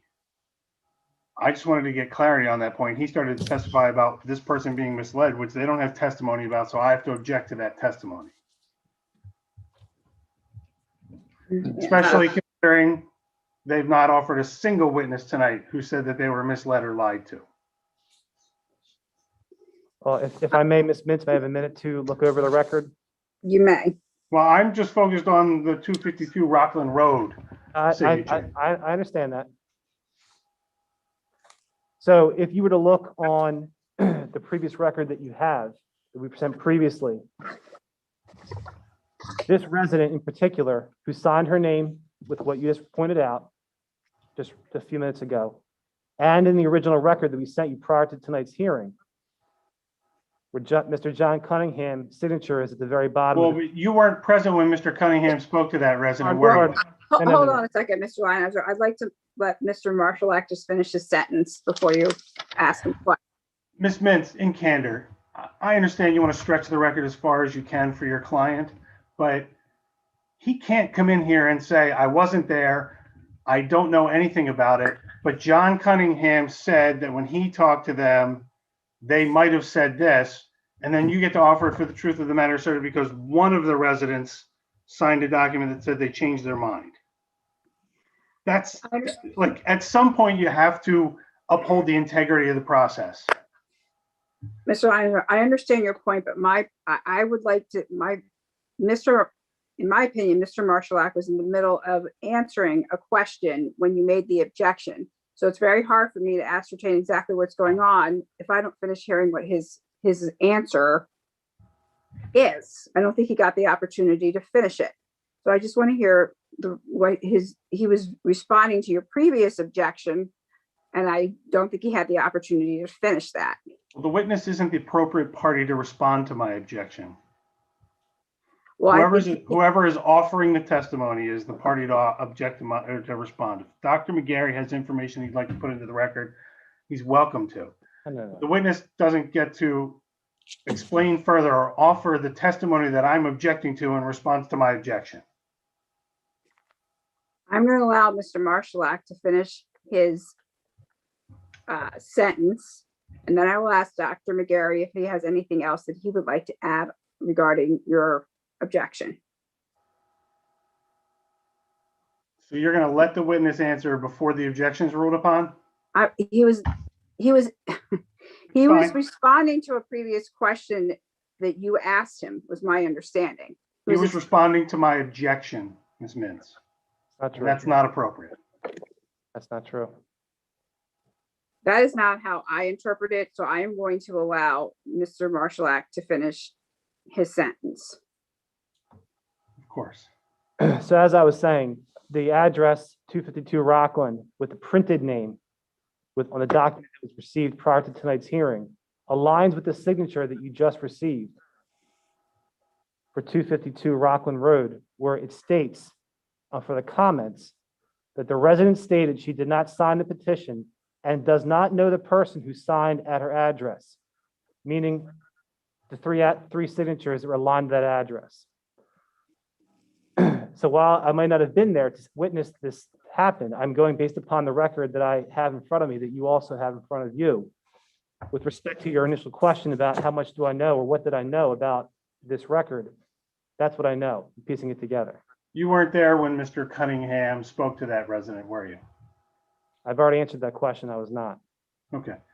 And as far as you know, only one person signed this from that residence. Isn't that correct? Stating that she does not know who the other signatures are who came from that residence. Well, that's not what this signature says. All this says is her name. Is that correct?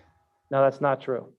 I'm looking at the document that was just transmitted to me, and all it says is the name of a signature from someone who purports to reside at 252 Rockland Road. And that is true. And I'm pointing out to you that hold on. line, but I'm not done yet. I didn't even ask a question yet. I didn't ask a question yet, Mr. Marshallak. You're cutting me off. You're not letting me answer the question to a lot. I hadn't asked the question yet. But I don't think Mr. Marshallak was in the middle of a sentence. So I'd like to just hear the rest of what we're saying. I was asking a question and he interrupted my question. I don't think you're calling what's happening here accurately. I'm in the middle of explaining something to you and you're cutting me off. Okay, Mr. Marshallak, go ahead and finish what you were saying. As I was saying, that the signature that you just received aligns with the document you received prior to tonight's hearing with this address and the name of the resident who signed, stating. Well, hold on. She did not sign the petition and does not know the person who signed at her address. You were not present when the resident spoke to Mr. Cunningham. Is that I've already correct? answered this. I've already answered this question. Yes, I was not there. Okay. And this signature does not include on the document I just received 8 minutes ago, does not say any of the things that Mr. Cunningham put in his report, does it? From the report that was transmitted to me last week by Mr. Fitzgerald. It's simply a signature. Okay. It aligns with the document received. Well, It's simply a signature, correct? That aligned to the document that we were sent prior to tonight. Mr. Cunningham filled in the information about what he really believes the resident said. Is that correct? What the resident said. But you weren't there when they said it, were you? I was not there, but I'm going based upon a statement that's in writing that was signed by Mr. Cunningham. It was admitted as evidence prior to tonight's hearing. To the contrary, only the first page of that document's been admitted to evidence. None of the rest of it has been offered into evidence or admitted, and it hasn't been authenticated. So only page 1, Mr. Monahan's report, has been admitted into the record. Okay. Ms. Mintz, with that said, we'd like to, enter into the record the document that was sent prior to this meeting. You can make a decision, Ms. Mintz, what you would like to do with that.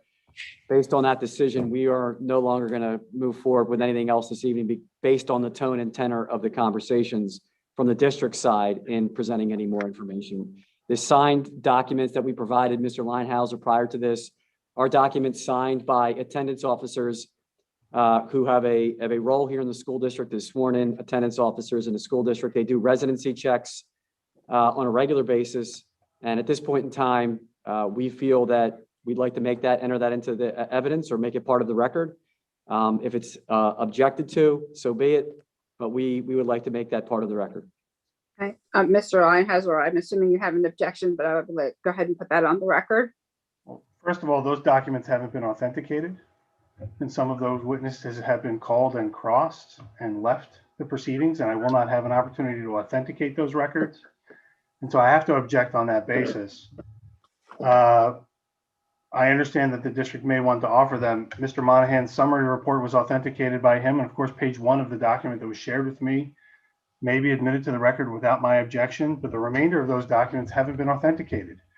And they contain hearsay, inside hearsay now, because Mr. Marshallak purports to say that what the hearing officer told him that the resident may have told them is offered for the truth of the matter asserted. And I am not permitted to cross-examine any of those individuals. So on those basis, I will put my objection on the record, knowing full well that you will admit the document nonetheless, because that's how these proceedings often go. And just to clarify, Dr. McGarry, you do not intend to call any other witnesses to testify this evening, correct? No, not based on the tone and tenor. Mr. Monahan oversees that department. He sent in the letter. In my opinion, Mr. Linehauser accepted that document, which in my opinion, then allows the other documents that are there that Mr. Monahan put that together. Mr. Marshallak also oversees that department. Based on this back and forth this evening, I think it's best that we conclude with the information we provided and move forward from there. Okay, so from what I understand, in addition to the report that was previously provided, Mr. Linehauser, the additional documents that the district would like to be put on the record is, I'm going to call it, it says the CS application signature script. Correct. And this document that I doesn't have a title, but according to my notes, are signatures that align with that report that was previously provided to Mr. Linehauser. Correct. And before I close, I just have one question for Mr. Linehauser. Okay. Mr. Linehauser, is it common practice to have a predetermined set of addresses to go around from house to house to collect signatures? Mr. McGarry, I actually believe that the witness testified earlier about someone showing up at the house with their name or their address on a sheet and signed it to be the district representative, because the document you just admitted into the record tonight is a list of addresses described accurately by the witness who testified, saying someone showed up at my house with my address on a sheet and talked to me and I signed it. So that's not my question. No, well, I'm not a witness in this proceeding, Mr. McGarry, and so I will raise the objection to the extent that you want to question me. I'm counsel and I advocate for my client. You know, you answer a lot of questions. There hasn't been a single shred of evidence offered that anyone showed up at anyone's house with a form pre-filled out, except for the document that the district presented this evening. So you're saying to us today that that's not true, that there wasn't a pre-selected set of addresses already set up going house to house or standing in areas to collect signatures for preset addresses, correct? I don't know how the procedure was for gathering support signatures. I was not involved in that process.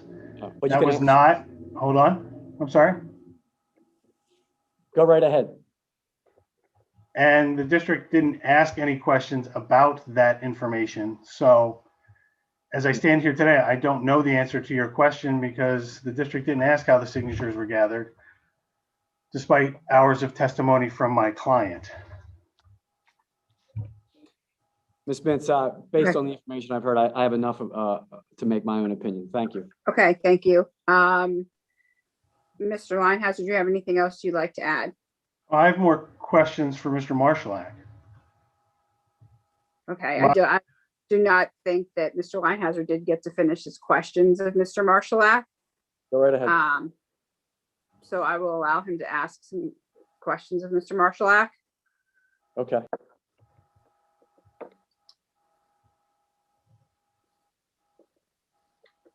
Mr. Marshallak, were you present when Mr. Cunningham or any of these other individuals prepared the summary reports that have been, well, hold on, before I ask any questions about it. Ms. Mintz, are you going to allow those supporting documents into the record over my objection? Yes, I am. Were you present when they prepared those documents?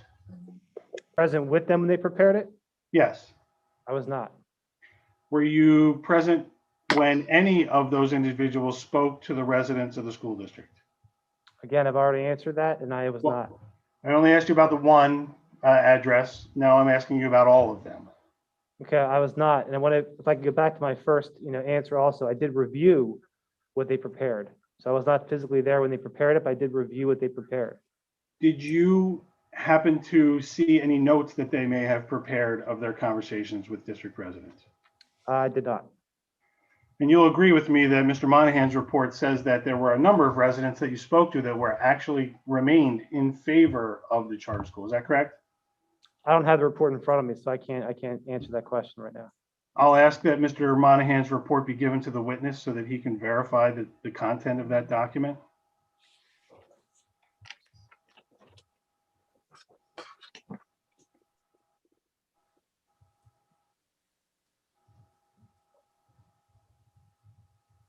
Okay, I'm sorry, your question again? There were a number of properties or residents that you went to where people were connected with, spoken to, and remained in favor of the charter school. Isn't that correct? There are a number of residents who were also denied to the door, a number of residents who were in favor, a number of residents who were not in favor. Understood. And you were here for the testimony earlier this evening by the residents, correct? Correct. You'll agree with me that not a single resident said that someone from Vision Academy told them inaccurate or false information, correct?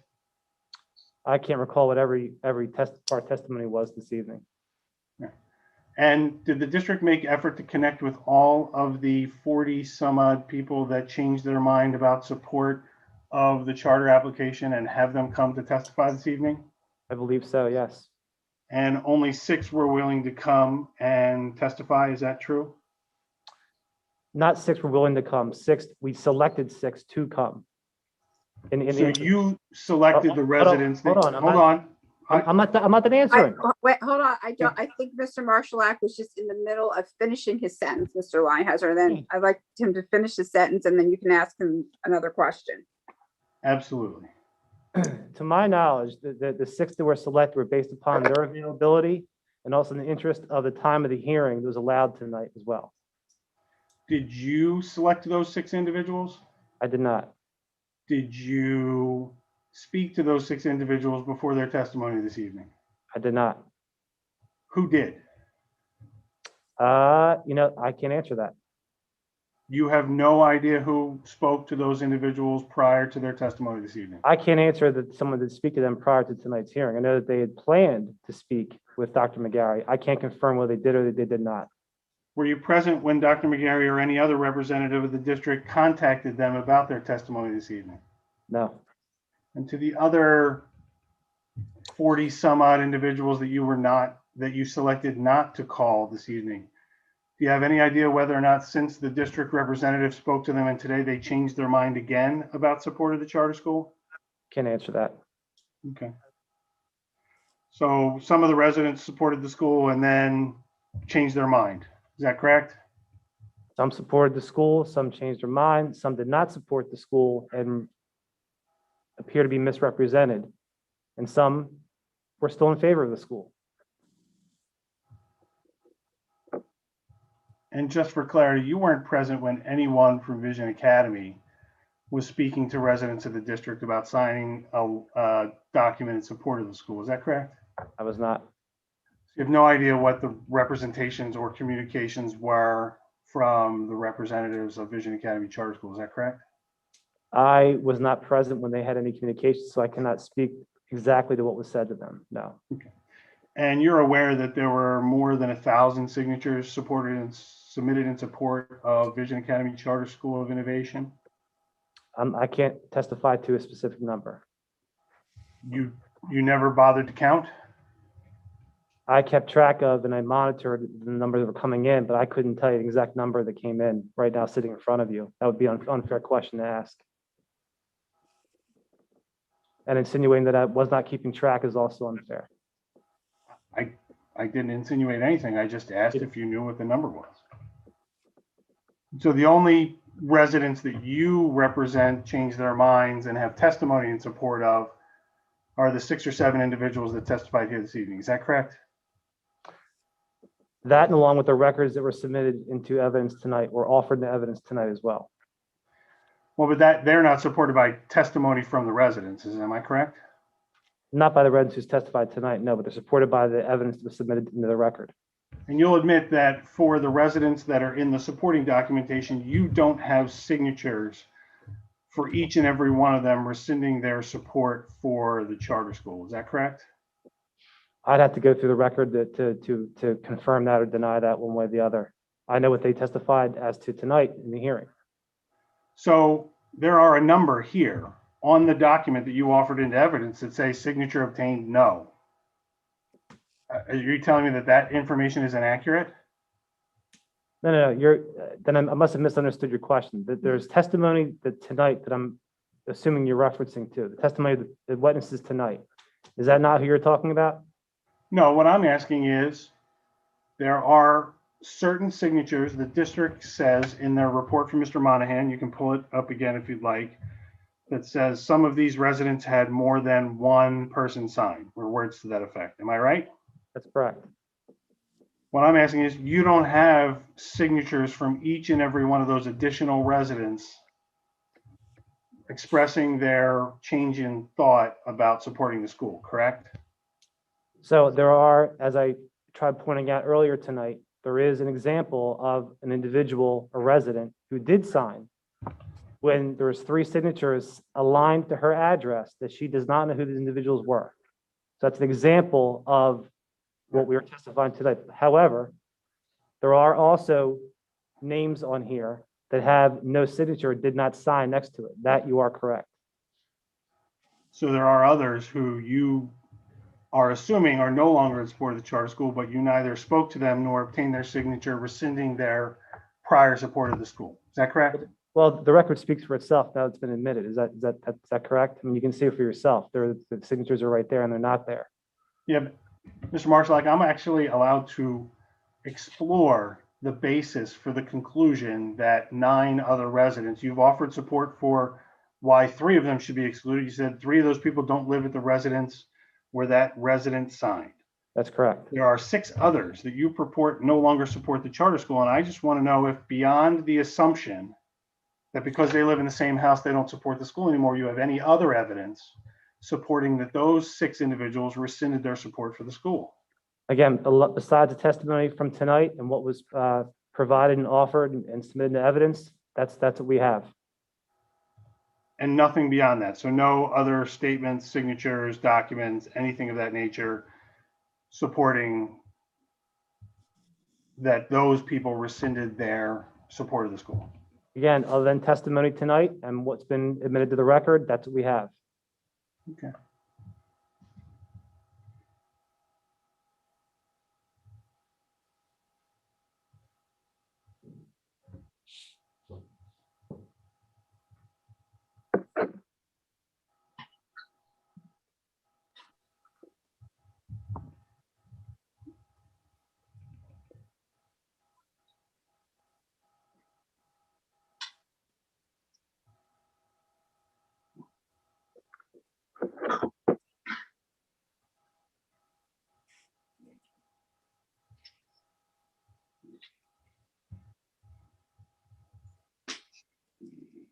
Mr. Linehouse, do you have any additional questions or you need a few minutes?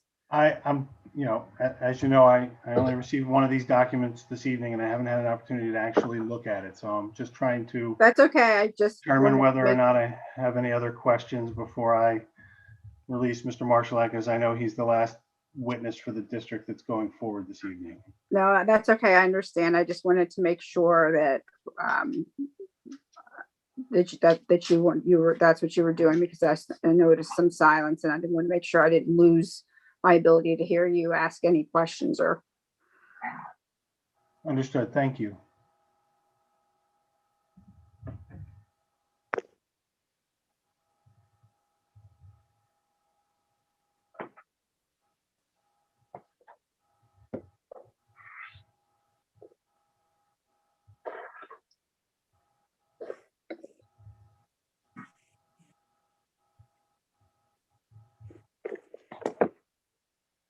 I don't believe I have any other questions beyond the objection that the district was entering evidence from witnesses that I was not permitted to cross-examine, but I already raised that on the record.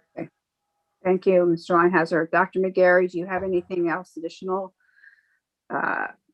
Testimony, documents, follow-up questions for Mr. Marshallak?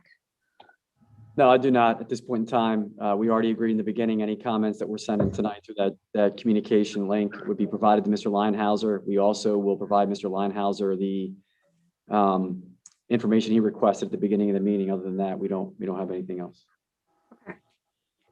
So I think I just have a couple of housekeeping matters before we close the record. If I may?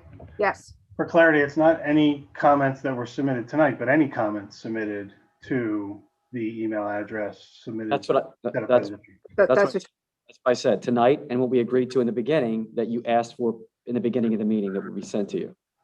No, I understood. You just said any comments submitted tonight, and I wanted to be clear that it's any comments submitted, no matter when they were submitted, yesterday, 2 weeks ago, 10 days ago, whenever. That was my understanding of what Dr. McGarry had said. Am I Okay. correct, McGarry? Yes. Okay, thank you. Okay, Mr. Linehauser, do you have anything else you'd like to add? I don't believe I do at this time. Appreciate your time. I just have a couple of housekeeping things I'm going to do very quickly before we close the record. Charlotte, I apologize. I don't have your last name, but I'd like to know for the record that we would like to have the transcript expedited. Expedited for what day? My last name is Marshall. Okay, thank you, Ms. Marshall. Today is Wednesday. Would Saturday be okay, or Monday? They can get it to you on Saturday. Yeah. Okay. I'll get it in Okay. by Saturday. Sure. Okay. And then, Mr. Linehauser, do you automatically get a copy? How does this work in the evening here at the school district? I do not require a copy. If there's an appeal, the district will have to submit it as the official record in any event. I don't require a copy at this time. Okay, thank you. And I just want to go through very quickly what I have. We have a list of exhibits, including the ones from that were introduced tonight. I understand that previously were marked as exhibits were the charter application and all appendices, the presentation of the applicant dated December 22nd, 2020, public comment from the December 22nd, 2020 hearing, the transcript from the December 22nd, 2020 hearing, the presentation of the administration dated January 26, 2021, public comment from the January 26, 2021 hearing, the transcript from the January 26, 2021 hearing, any and all communications from the district to Mr. Linehauser surrounding the scheduling of the hearings, public advertisements of the hearing, the report tonight submitted by the administration, the CS application signature script presented, submitted tonight by the administration, the signatures that aligned with the report submitted by the administration tonight, Obviously, the transcript for tonight, and then any public comment from tonight's hearing. I don't have anything else to add for a closure of this, and I believe we can now close this hearing. Before we do, Yes. there Ms. were Swanner. 10 supplemental submissions provided to the district. I assume that they are being included as the application for the school, but I want to make sure that that's accurate. Additional pre-enrollment forms were received. There were other documents that we submitted in response to district inquiry. I just want to make sure that the supplemental submissions 1 through 10 will also be included as part of the application. That is my understanding, that they are. Thank you. Okay. All right. On that note, I believe we can close this hearing and adjourn the hearing. I believe Mr. Brown would have to do that. Yep.